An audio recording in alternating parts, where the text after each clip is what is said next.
E então eles pegaram o corpo de Jesus e o cobriram com um pedaço de linho e com especiarias, que é a maneira que os judeus fazem um enterro. Agora, no lugar em que ele fora crucificado, existe um jardim. E nesse jardim, um novo sepulcro, onde nenhum homem antes fora colocado. E lá foi colocado Jesus por causa do dia da preparação dos judeus. E o sepulcro estava quase pronto. Em busca do tesouro sagrado.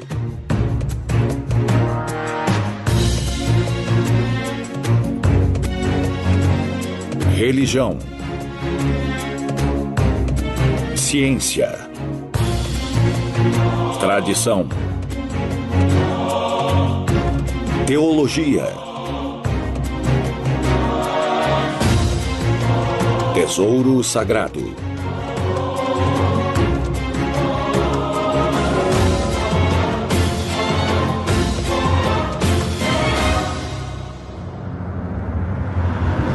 Em busca do tesouro sagrado.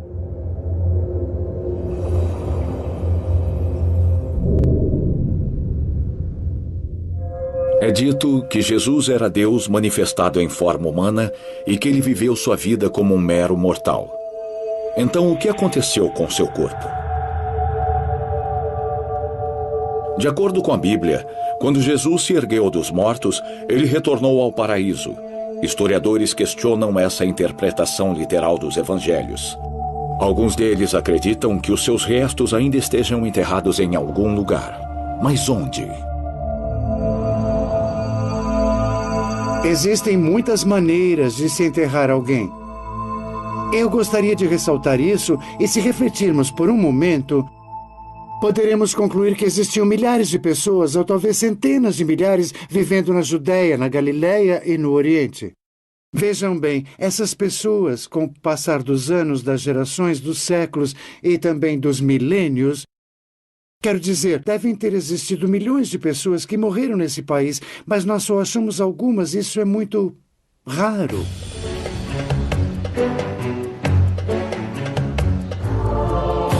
O túmulo de Jesus, sua localização ainda é incerta. João, o apóstolo, fala de um jardim próximo ao local de sua crucificação.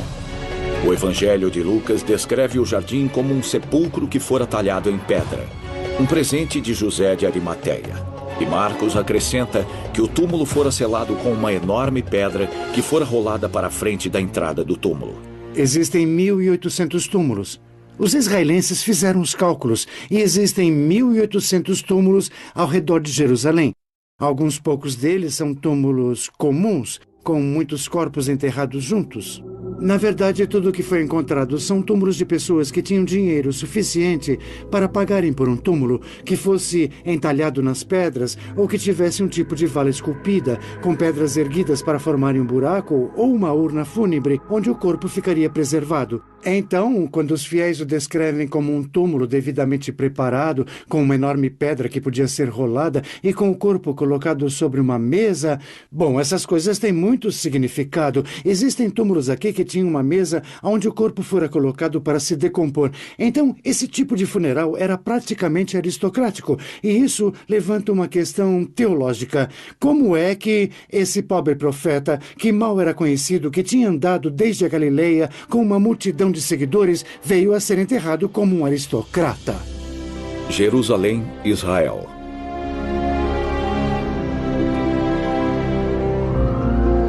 Jerusalém foi o palco para a paixão de Cristo. A cidade sagrada continua sendo um único e fascinante local de peregrinação. No centro da cidade sagrada se encontra a velha cidade cercada por altas muralhas. Muitos peregrinos acreditam que essas velhas ruas são as mesmas em que Jesus andou quando veio até Jerusalém. Isso não é verdade. Pouco depois de Jesus ter morrido, Hérode Agripa, o rei da Judéia, e seu neto Hérode, o Grande, construíram novas muralhas na parte norte da cidade. Quando essas muralhas foram construídas, a cidade ficou maior e o tamanho era quase o mesmo que a velha cidade possui agora. Na época de Jesus, Não haviam construções aqui. Correto. Bom, na verdade, tudo ficava fora dos portões das muralhas de Jerusalém. Exato. E agora nós estamos dentro da velha cidade de Jerusalém, mas naquela época ela ficava do outro lado dessas Isso mesmo, muralhas. Exatamente. A crucificação precisava acontecer do lado de fora das muralhas, porque isso poderia ir contra os sentimentos das pessoas. Quando Jesus estava vivo, todos os criminosos eram executados do lado de fora das muralhas. O lugar que estamos agora é onde Pôncio Pilatos trouxera Jesus e o entregara à multidão que o condenou à crucificação, depois do profeta ter sido preso. Jesus foi então levado para longe do palácio da corte. Acredita-se que ele andara pela Via Dolorosa, que significa literalmente o caminho da dor ou caminho do sofrimento, até que ele chegasse ao local da crucificação. Todos os anos, milhares de peregrinos viajam para Jerusalém para seguir todos os passos de Jesus. É um momento muito especial para os peregrinos quando eles vêm até o Santo Sepulcro, porque esse é o santuário para orações mais importante da terra para todos os cristãos. É o lugar onde o Cristo derramou seu sangue por nós. E ainda mais importante, de onde ele se ergueu dos mortos. Quem era esse Jesus de Nazaré?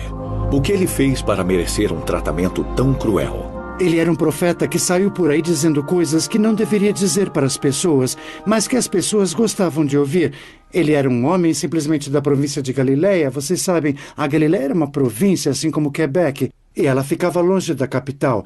Em Jerusalém existiam todos os tipos de intelectuais. Existia o poder político e o poder religioso. Então, aqui estava esse homem da Galileia, caminhando pela estrada com seus discípulos, até que ele chegou a Jerusalém. Ele ficou bem surpreso pelo tamanho das construções e particularmente com o templo que havia dominado a cidade com a sua arquitetura grega. Então, eu prefiro dizer que o Jesus que chegou em Jerusalém, antes de ter insultado praticamente todo mundo, era alguém que ninguém tinha realmente prestado atenção. E ele era um profeta que contou às pessoas coisas que não poderia contar ou coisas que elas não queriam ouvir. E foi então que as pessoas começaram a perguntar: quem é esse homem? As coisas que ele dizia eram muito sérias e algumas das pessoas até diriam: ele fala a verdade, outros diriam: ele é um mentiroso. Em busca do tesouro sagrado. Em busca do tesouro sagrado. Os romanos nunca estiveram felizes pelo fato de a Palestina ou Judéia ter resistido às suas regras. A atitude da Judéia fora: nós não queremos nenhum romano por aqui, vão embora. Nós temos nosso país, nossa religião e nossa cultura. Nós não queremos nada de nenhum soldado romano. E a verdade é que os soldados romanos estavam muito longe de serem oficiais elitizados. Eles eram mercenários. Eles falavam línguas diferentes, tinham costumes diferentes e eram também de um país diferente. Você podia notar que isso geraria um conflito. A presença do exército romano não era sentida fortemente. Ele estava presente, mas havia um governo regente na Judéia, com os romanos ao redor. Era tudo bem parecido com a atual situação do Iraque. A guerra não era tão forte nem tão brutal, mas ela estava fervilhando. As pessoas não tinham uso para as forças ocupantes, e então os ocupantes foram forçados a atacar e destruir o país no ano 70. E foi tudo nesse clima de tensão, de rejeição e de resistência que os eventos da vida de Jesus aconteceram.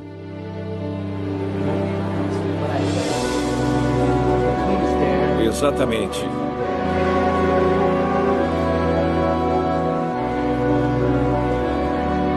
Uma vez que ele estava fora das muralhas da cidade, Jesus foi levado a um lugar chamado Golgotá, que significa literalmente o lugar da caveira. E, novamente, sua localização é um mistério. O que o senhor acha? Eu diria que sim. No catecismo, as crianças pequenas desenham uma grande montanha. Exatamente. E são três cruzes, não é, no topo. Em alguns filmes, as cenas da Paixão de Cristo também são apresentadas dessa maneira. E então, essa é a impressão que temos na cabeça e precisamos ajustá-la quando chegamos aqui.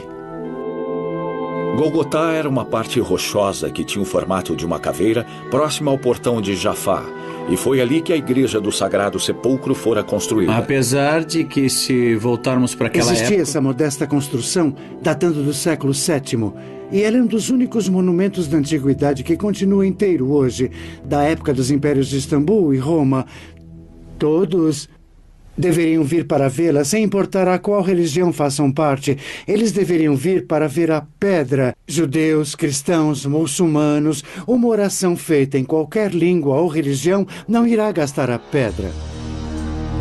A igreja do Sagrado Sepulcro é o mais popular ponto turístico em Jerusalém. Acompanhado pelo padre Imon Kelly, do Instituto Pontifical Notre Dame, no centro de Jerusalém, eu consegui passar pelas centenas de turistas que todos os dias se arrebanham para esse local extraordinário.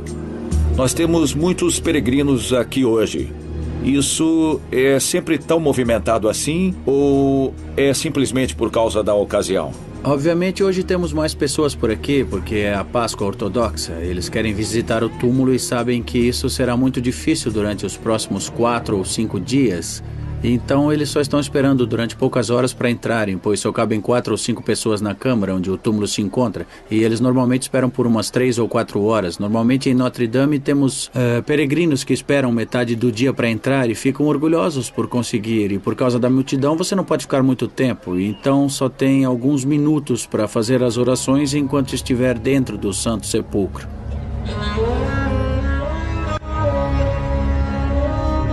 Por séculos, os cristãos em Jerusalém têm visitado esses locais por ser dito que foi neles que a paixão de Cristo se passou. A alguns metros dessa pedra, costumava haver um buraco cavado no chão. Uma caverna que, de acordo com a tradição, foi o túmulo onde o corpo de Jesus fora colocado antes que ele se levantasse dos mortos. Esse buraco agora se encontra no coração da igreja do Sagrado Sepulcro, também conhecido como Anástasis.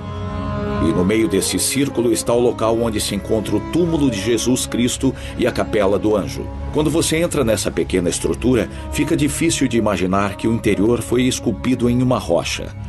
Essa câmara, chamada de Capela do Anjo, é onde o mensageiro apareceu diante de Maria Madalena e Maria, a mãe de Jesus, para anunciar a ressurreição de Jesus. Este local é chamado de a Capela do Anjo, fazendo referência ao Evangelho do Anjo, quando as mulheres vieram até o túmulo e haviam 2 anjos sentados ali. E eles perguntaram: por que vocês procuram pelo vivo entre os mortos? Entendi. E por isso essa capela é uma celebração a esse momento. Sim, entendi perfeitamente. Isso mesmo. E quando o senhor diz sobre esse enorme pedaço de rocha que estava cobrindo a entrada do túmulo, ela selava essa entrada? Exatamente, essa seria a entrada do túmulo. Atrás da capela existe uma porta que leva a uma câmara menor, o túmulo de Jesus. De acordo com a tradição cristã, esse é o local onde o corpo de Jesus foi colocado depois de ser retirado da cruz. Também é o local onde ele realizou o seu maior milagre de todos, a própria ressurreição. Quando nos dirigimos à parte sul da igreja, a área principal dos gregos ortodoxos, nós chegamos à parte mais ricamente decorada de todo o complexo do Sagrado Sepulcro. Vidros cobrem uma pedra que se acredita ser a antiga Golgotá. Um pequeno altar fora colocado entre os vidros. Abaixo do altar existe uma proteção de mármore com uma abertura circular de aproximadamente 15 centímetros. Ao entrar embaixo do altar, é possível colocar a sua mão nesse buraco e tocar um pedaço dessa rocha. De acordo com a tradição, esse é o local onde a cruz foi erguida. Em busca do tesouro sagrado. Busca do tesouro sagrado. Para muitos cristãos ao redor do mundo, a Igreja do Sagrado Sepulcro é o lugar mais sagrado da Terra. Mas como podemos comprovar a autenticidade desse local? Uma coisa que é certa é que esse local sempre teve uma aura de santidade sobre ele. Em primeiro lugar, provavelmente houvesse algum tipo de estrutura cristã aqui, datando do século II. Em 134 acontece a ascensão de Bar Kokhba, no começo do ano 130, o que seria 100 anos depois de Cristo. E os romanos não gostaram muito do fato de que Hadrian tivesse acabado com Jerusalém. E eles dizem que ele construiu um templo para Júpiter na área do topo da rocha e na área do templo. E imagine o tamanho da ofensa que isso fora para os judeus, por terem que tolerar um templo a Júpiter. E então, pelo que dizem, eles construíram um templo sobre o túmulo, mas para Vênus. E, por um lado, Hadrian e seu povo acharam que dessa maneira eles talvez conseguissem erradicar as memórias. Mas o que realmente aconteceu é que 200 anos depois, os Constantinos chegaram e esse foi um período onde haviam claros sinais sobre o local do túmulo. Obviamente, a tradição é muito forte e todas as pessoas sabiam onde poderiam encontrar o túmulo. O Império Romano tenta limitar o acesso ao local do sepultamento, construindo um templo no caminho para mostrar o quão importante esse local era para os cristãos. E algo mais, esse local bate com a descrição encontrada nos evangelhos e com descobertas arqueológicas realizadas na antiga Jerusalém. Mas existe outro possível local de sepultamento, outro que não é a Igreja do Sagrado Sepulcro. Aqui em Jerusalém, você tem 2 lugares conhecidos como os possíveis túmulos de Jesus. Este aqui e o túmulo do Jardim. Qual é a diferença entre eles? Bom, existe uma enorme diferença. O túmulo do Jardim é mais parecido com os túmulos feitos há 2000 anos, pois ele é um local que foi pouco tocado. E possui alguns antigos túmulos que os arqueólogos dizem datar de vários anos antes de Cristo, até onde eu sei. E o jardim tem uma aparência mais similar e os seus arredores também facilitam a visualização do que é citado no Evangelho e do ocorrido na manhã de domingo de Páscoa.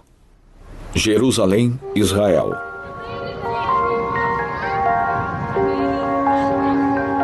Fora da cidade antiga, não muito longe do que hoje é o portão de Damas, existe um lugar cujo nome foi inspirado pela descrição da câmara do sepultamento de Cristo encontrada no Evangelho de João, o túmulo do Jardim. É um lindo jardim e um oásis de paz situado no meio do caos de Jerusalém. Escavações arqueológicas realizadas em 1970 confirmaram que este era um túmulo cristão datando do século I. O interior dessa sepultura é, sem sombra de dúvidas, muito mais similar à imagem que nos vem à mente quando falamos do túmulo de Jesus do que o que os turistas veem na Igreja do Sagrado Sepulcro. Esse túmulo foi construído com 2 cômodos diferentes, um onde o corpo foi preparado e outro onde seria seu descanso final. Bem, no tempo em que Jesus viveu, o método mais comum de se velar alguém envolvia 2 etapas. A primeira era uma cerimônia que ocorria no dia em que a pessoa morreu. Era muito importante que essa etapa fosse realizada antes do anoitecer. Amigos e família se juntavam no túmulo da família, que sempre ficava fora da cidade. E depois, o corpo era colocado em um cômodo, que era entalhado na rocha, e eram feitas cavidades em posição longitudinal. E então o corpo era colocado nessa cavidade, enquanto recitavam-se orações e esfregavam-se especiarias no corpo. A seguir, o corpo era enrolado em um sudário, que era um grande lençol, normalmente feito de linho. E o corpo era deixado no túmulo por 1 ano, tempo suficiente para a carne e a pele se decomporem, restando somente os ossos. Nesse momento, a família retornava ao túmulo e realizava uma segunda cerimônia, onde eles juntavam todos os ossos e o colocavam dentro de uma caixa de pedra, que era chamada de ossuário. Ele era basicamente uma urna quadrada de pedra. Embora o túmulo do Jardim tenha uma imagem mais próxima da que temos sobre a sepultura de Cristo, os historiadores continuam sem acreditar em sua autenticidade. Seu principal argumento é a falta de tradição cristã associada com o local. Mas a tradição não necessariamente garante uma verdade histórica. Em 2007, um documentário intitulado O Túmulo Perdido de Jesus foi ao ar na rede de televisão americana. O documentário foi produzido por ninguém menos que o diretor de Hollywood, James Cameron. De acordo com o documentário, enquanto uma escavação estava sendo feita em 1980 na região de Talpiot, logo ao lado de Jerusalém, os operários descobriram um túmulo judeu que datava do século I. Então, como normalmente acontece, esse túmulo foi descoberto por causa do trabalho de construção que não tinha nada relacionado com arqueologia. Uma escavadeira que ajeitava o solo para um novo prédio atingiu o topo do túmulo. E aí, tudo parou e as autoridades foram chamadas pelo Departamento de Arqueologia. Elas pediram uma busca pelo local. Os arqueólogos procuraram no solo e encontraram um túmulo clássico, similar aos que existiam na época de Jesus. Era uma catacumba feita na encosta de uma rocha. Cavidades tinham sido feitas na rocha, algumas longitudinais, chamadas de lóculi, e algumas cavidades laterais, chamadas de arco solium. O túmulo foi pesquisado nos anos 80 por um arqueólogo que é meu amigo, Amos Kloner. Ele é uma ótima pessoa, muito honesto e ótimo arqueólogo, que não fica com a cabeça nas nuvens. Ele encontrou o túmulo e estava muito feliz por ele conter ossuários. E o interessante sobre os ossuários é que eles têm nomes entalhados. Então, quando ele achou vários deles em um túmulo que não havia sido tocado, vários ossuários estavam onde deveriam, em prateleiras feitas na parede do túmulo, com os nomes entalhados. E bem, essa era uma grande descoberta arqueológica. Ele publicou sobre seus achados e eles passaram completamente despercebidos. E sem mais delongas, os ossuários foram removidos do túmulo e enviados a um armazém que pertence às autoridades das antiguidades em Israel. Por 20 anos, a descoberta do túmulo de Talpiot não era de interesse de ninguém.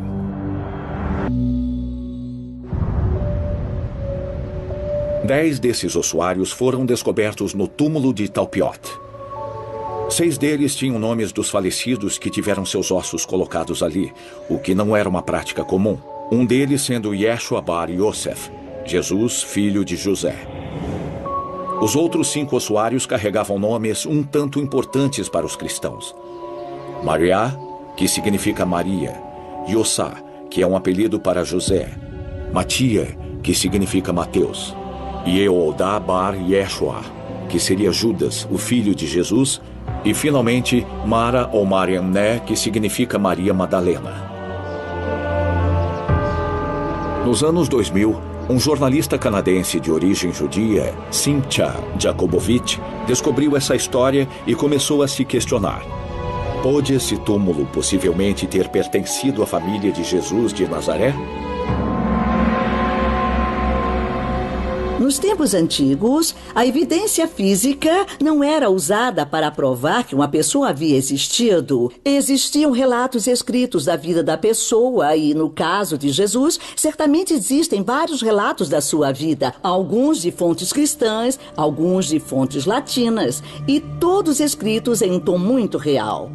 Todos nós deixamos evidências físicas da nossa existência, mas isso desaparece com o tempo e mesmo quando a evidência existe, é necessário alguém muito habilidoso para reconhecer esses restos. O que é necessário para podermos reconhecê-los? Você precisa de uma inscrição perfeitamente explícita e única para identificar o dono de um ossuário. Então, se pegarmos o nome de Jesus, por exemplo, a inscrição do ossuário dizia Jesus, filho de José, que não necessariamente significa que a referência era exclusiva a Jesus de Nazaré, pois centenas de pessoas poderiam ter tido esse nome naquela época.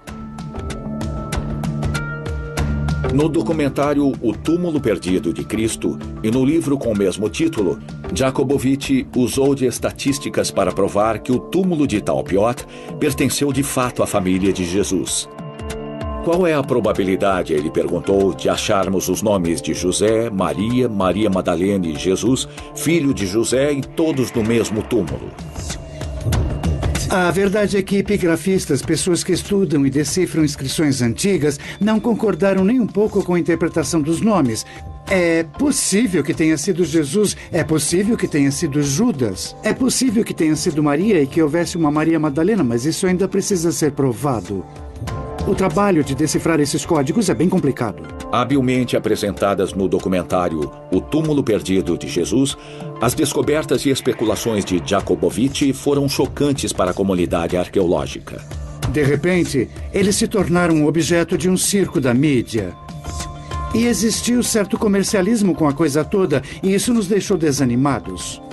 As pessoas começaram a perguntar por que arqueólogos das autoridades das antiguidades de Israel não foram indagados sobre esses nomes bíblicos quando eles foram encontrados. Como poderia uma descoberta tão grande ter passado despercebida pelos arqueólogos israelenses?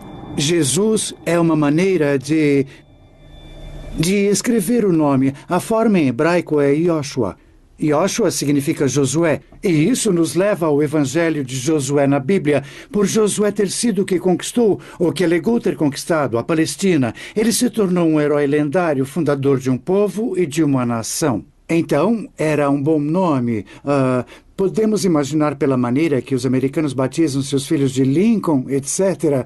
Então, esse era um nome conhecido e honroso, e era um bom momento para as pessoas chamarem seus filhos de Jesus. E existiam muitos homens chamados Jesus naquela época. É fácil. Eu posso mostrar um. Eu tenho um no meu escritório. Uma tampa de ossuário da mesma época, que pode até mesmo datar da exata mesma época da morte de Jesus. E nessa tampa está a inscrição: Jesus, Iota, Eta, Sigma, Omicron, Upsilon, Sigma. Jesus. Então sabemos que haviam ossos ali dentro, eu não mais os tenho, de um homem chamado Jesus. A forma que essa inscrição foi feita não é a forma como ela fora escrita na epígrafe de Nazaré. Yeshua ben Yosef é uma maneira típica que os judeus têm de escrever o nome, mas ela é muito diferente da forma nazarena de escrevê-lo. E também o tipo de funeral não é o mesmo que Jesus deve ter recebido. Primeiro, se Jesus teve um funeral, ele aconteceu na Galileia, pois era sua terra natal. Segundo, ele era muito pobre na Galileia, mas teve um funeral como se fosse rico. Em busca do tesouro sagrado. Em busca do tesouro sagrado.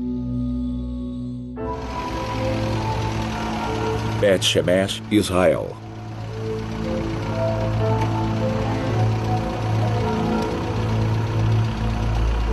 Eu fui até Bet Shemesh, a oeste de Jerusalém, onde as autoridades de Israel me deram a permissão para ver, tocar e filmar os ossuários pelos quais Jakubowicz estava tão animado. Depois de minuciosa pesquisa, a teoria de Jakubowicz de que o túmulo de Talpiot teria pertencido a Jesus e sua família, infelizmente não se provou verdadeira.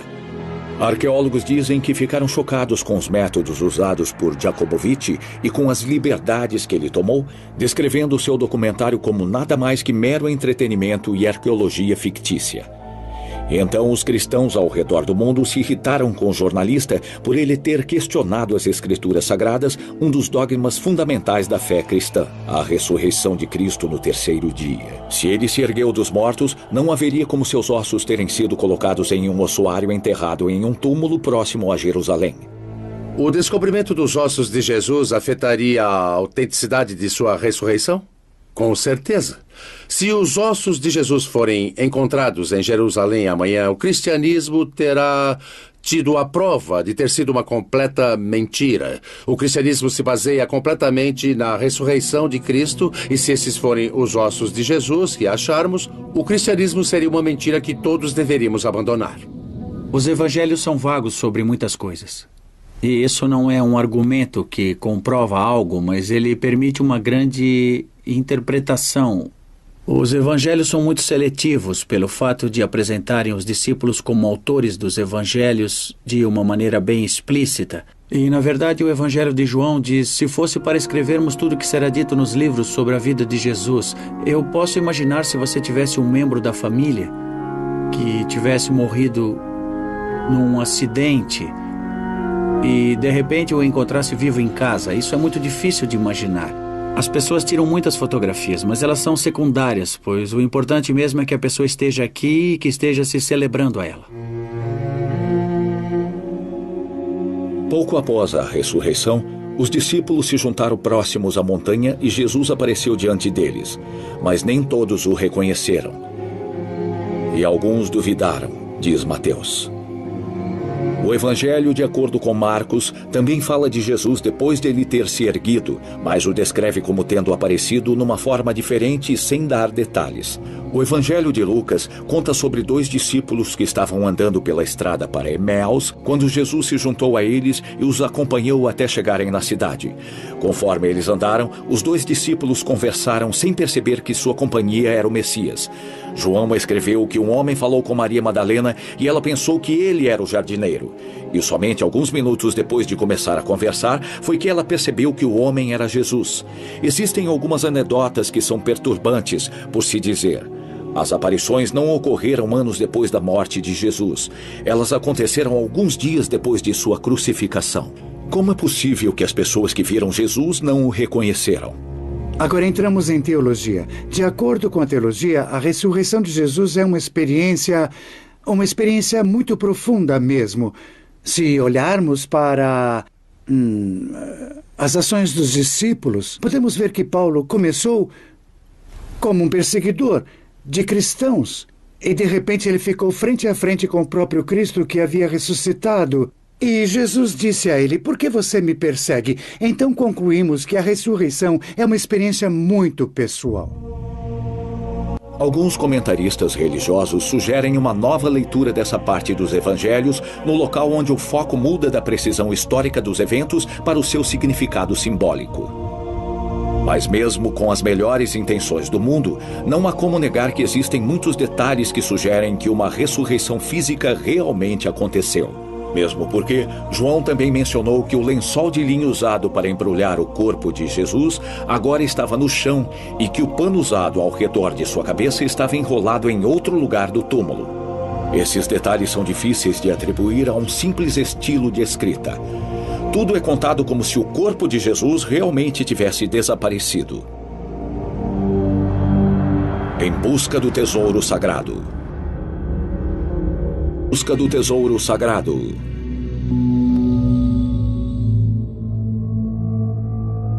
Jesus realmente se ergueu dos mortos como se é contado?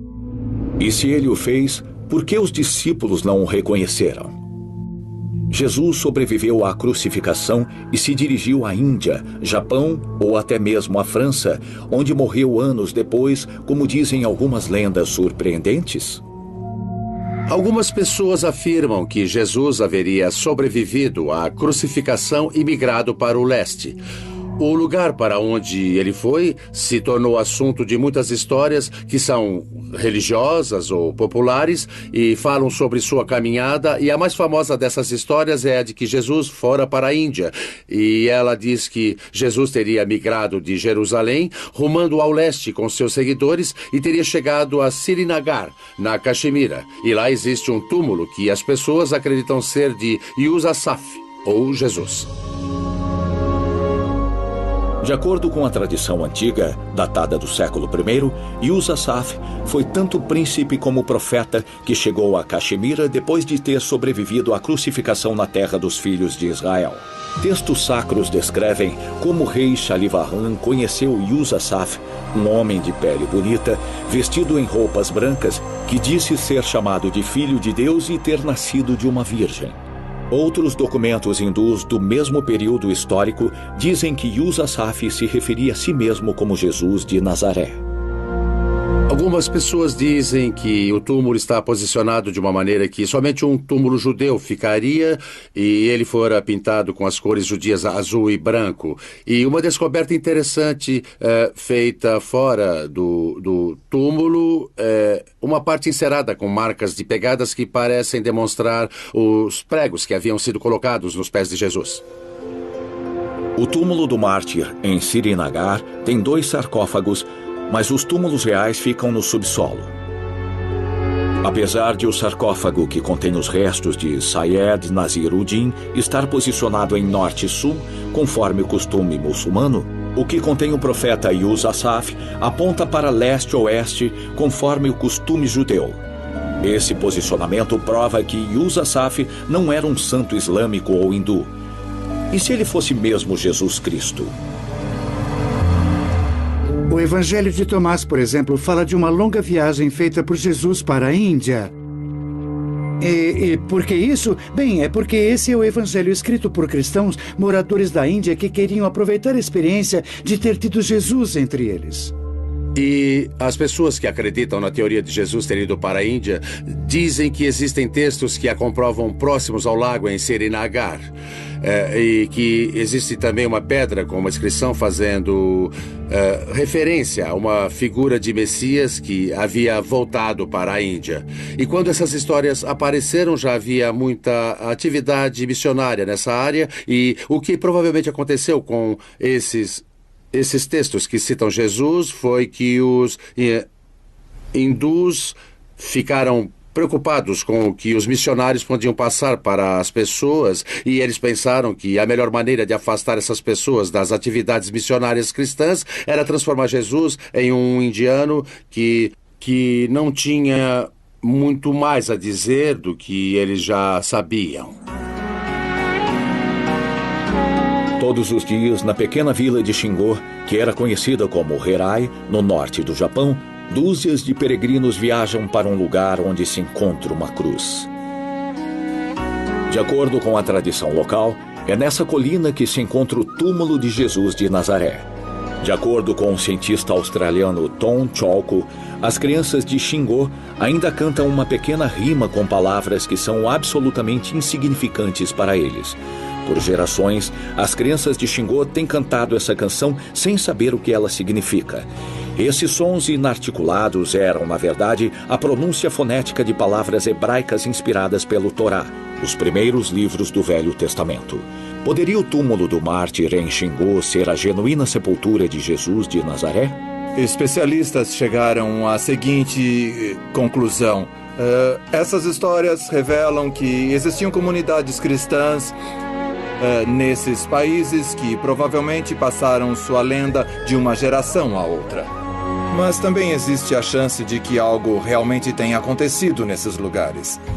Algumas pessoas até acreditam que as histórias foram uma forma de legitimar as coisas. Por exemplo, elas poderiam ter sido usadas para justificar a maior popularidade de um lugar sobre o outro. Mas quando examina esses túmulos e ouve pessoas clamando, eu tenho o túmulo de Jesus, fui eu que o identifiquei, e percebe que existe um desejo por validação, um senso de agora sou importante, e acredita-se que essa dinâmica tem entrado em jogo em países como a Caximeri ou o Japão.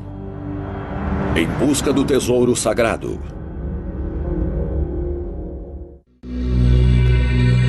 Em busca do tesouro sagrado. Com o passar dos séculos, as comunidades cristãs têm estado tão afobadas com o desejo de sentir a presença de Cristo entre elas, que o seu fervor religioso levou à criação e sustentação de teorias altamente improváveis. Então, muitas pessoas afirmam que encontraram o túmulo de Jesus aqui ou lá. Eu diria que, ao invés de procurarem na Índia, deveríamos direcionar nossa atenção para a Etiópia, por exemplo, onde em Lalibela, os etíopes pobres que não tinham como fazer uma peregrinação cristã até Jerusalém, reconstruíram a Terra Santa em suas montanhas. Você tem o Riacho Cédron, você tem o Sagrado Sepulcro, tem também a casa de Caiafas, tem Betânia e também o túmulo de Lázaro. Eles reconstruíram tudo e, logicamente, no coração da Etiópia encontra-se o túmulo de Jesus Cristo. E não há como negar, quando os peregrinos etíopes viajam de joelhos até o túmulo de Jesus, ele realmente está lá. De acordo com outra tradição, essa datando da época da Idade Média, Jesus foi para a França depois de escapar da execução. A lenda diz que ele fora acompanhado por alguns discípulos e por sua esposa Maria Madalena e que ele teria estabelecido moradia em algum lugar próximo a René-le-Château. Os mistérios do possível casamento de Jesus com Maria Madalena e a possível família que eles poderiam ter constituído, eu acho que, mesmo assim, ele não se desprenderia de sua divindade por sua morte e ressurreição. Eu diria que, tendo ou não ele sido casado, Isso jamais negaria que ele fora crucificado, que ele morrera dessa maneira, e que ele fizera as aparições pós-ressurreição, das quais a primeira, acidentalmente, fora para a esposa que o amara, e que ele subira ao céu somente após esse período. E agora, citando sobre os que dizem que Jesus foi casado com Maria Madalena e o cristianismo é um mito, eu realmente acredito que ele pode sim ter aparecido em ambos os lugares. Agora, se formos seguir todas as lendas sobre as aparições de Jesus Cristo na Índia ou mesmo no Japão e em tantos outros lugares distantes por todo o mundo, e até mesmo tendo feito uma terceira visita à Inglaterra, falando como um poeta e contando interessantes histórias daquele tempo, eu não acredito que ele foi para lugar algum depois da crucificação, a não ser para fazer suas aparições pós-ressurreição, para só então se juntar ao seu Pai, onde, como sempre digo sobre alguém que faleceu, está nos esperando e também esperando nossos entes queridos que já se foram. Há 2000 anos, um jovem carpinteiro da pequena cidade de Nazaré começou a pregar mensagens de amor, compaixão e perdão. Por um curto período de 3 anos, esse pregador, acompanhado por muitos discípulos, viajou pela Galileia difundindo sua mensagem de amor que os padres do alto clero consideraram como heresia. Olhe para a história de Jesus. Que história modesta. Ele veio da Galileia com discípulos. Quem eram eles? Quantos deles estiveram lá? Claramente os evangelhos dizem que eram 12, mas isso era impossível de ser verificado. Então ele chega com amigos e com pessoas que estavam fascinadas com o que ele estava dizendo e fazendo. Pessoas que queriam segui-lo e ouvir o que ele dizia. Ele ficara com amigos em um local afastado, mas ele não teria ficado em Jerusalém. A cidade era muito pesada, a energia era muito forte, e sabendo que as coisas terminariam mal, ele nem sequer insistiu. Seu sacerdócio teve um fim dramático quando ele foi condenado e executado pelos romanos. A paixão de Cristo começou com sua prisão no jardim de Getsemane e terminou de alguma maneira com a sua ressurreição. Esse foi o cumprimento da profecia. Quando o anúncio de que Jesus tinha ressuscitado foi feito, muitas das pessoas acreditaram que o corpo havia simplesmente sido roubado e para fazer com que a profecia parecesse verdade. Mesmo o próprio Pilatos havia previsto essa possibilidade e ordenado que guardas ficassem em frente do túmulo. Quando entendemos que a ressurreição é o maior dogma do cristianismo, é difícil de imaginar que discípulos poderiam aceitar serem perseguidos se soubessem que o princípio da sua fé nada mais era que uma brincadeira. A ressurreição de Jesus é o maior de todos os milagres já realizados. Não existe nada que chegue perto disso no mundo antigo. Você pode ficar surpreso em saber que bom, a ressurreição de Cristo não pode ser historicamente provada. Pesquisadores podem encontrar os ossos que quiserem, mas a ressurreição de Jesus não é palpável e nem algo identificável, não é histórica e não pode ser seguida. Fim da história. A procura pelo túmulo de Jesus nos faz refletir sobre o mistério que ronda a sua ressurreição, assim como as origens do cristianismo. Nós não temos uma certeza histórica de para onde exatamente ele viajou e nem sobre o local de seu nascimento ou morte. Nós não temos documentos que foram escritos pelo próprio Jesus, somente textos deixados por seus discípulos várias décadas depois da sua morte. Basicamente, ele era um profeta de mentira. E ainda assim, sua execução gerou um tsunami no Império Romano. Menos de 300 anos depois de sua crucificação, Roma, a terra natal de seus executores, havia passado para o seu lado. Hoje em dia, o cristianismo é a maior religião do mundo, com aproximadamente 3 bilhões de seguidores. Nada mal para um transtorno público, da qual a existência ainda é duvidada por alguns.